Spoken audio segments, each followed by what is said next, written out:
Alrighty, race fans, welcome to another edition of the Track Review.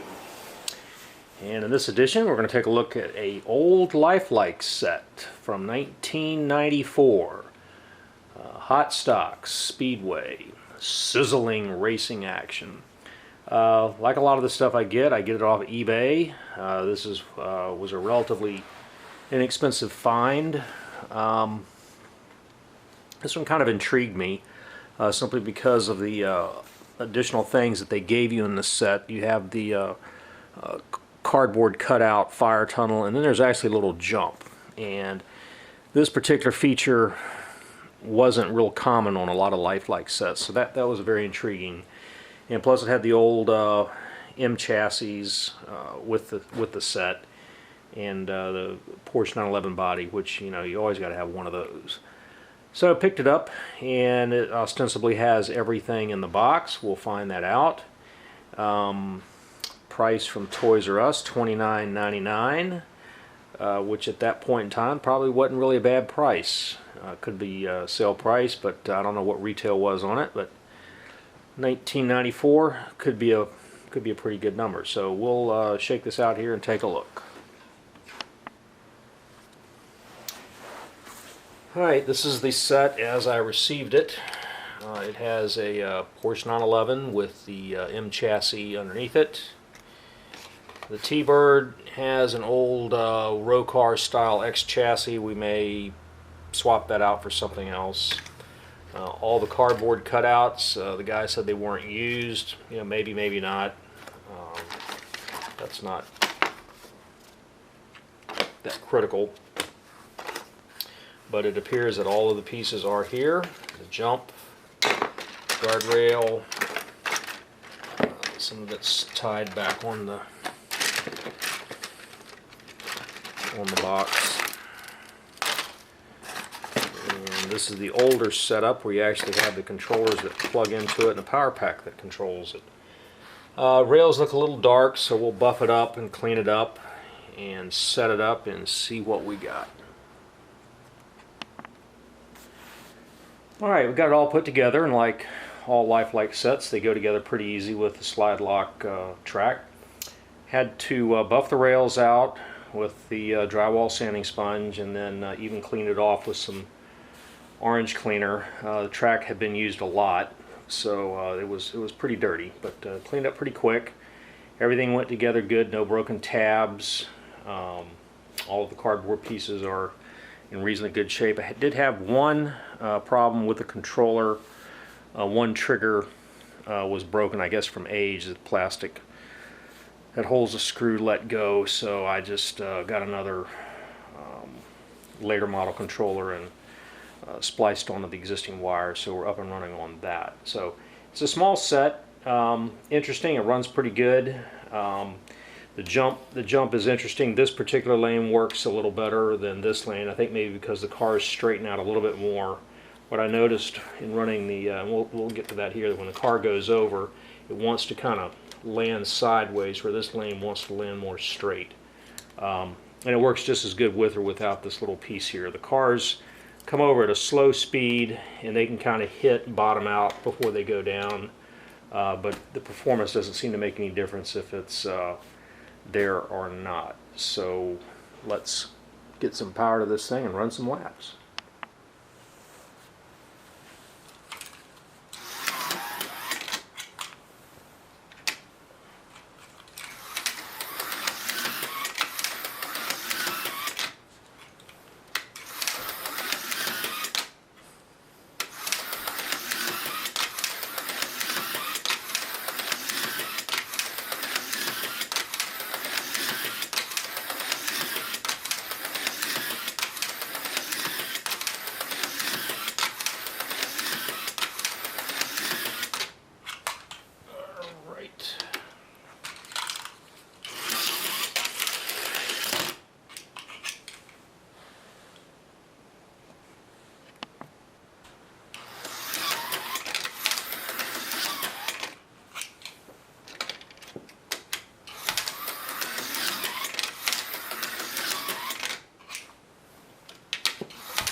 As you can see, this particular lane is a little more problematic than the other lane. Cars just don't want to land very good. So let's just try taking this thing out and see if it does any better.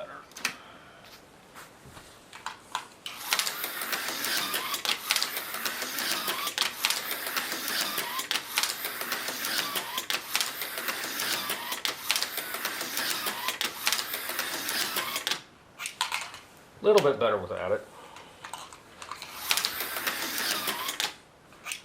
I say that.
Did you get it?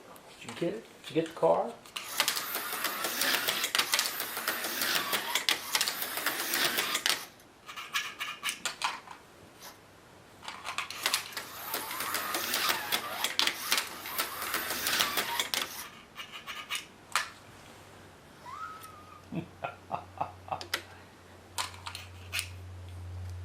You collapsed it.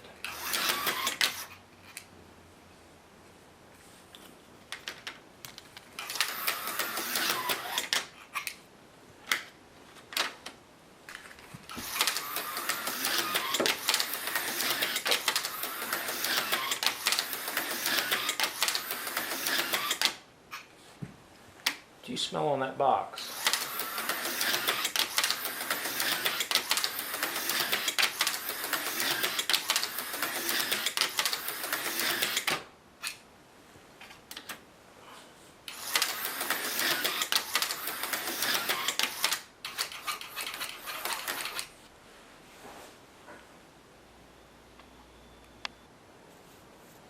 All right, well, let's wrap it up here. This was a review of the Lifelike HR Racing Hot Stock Speedway.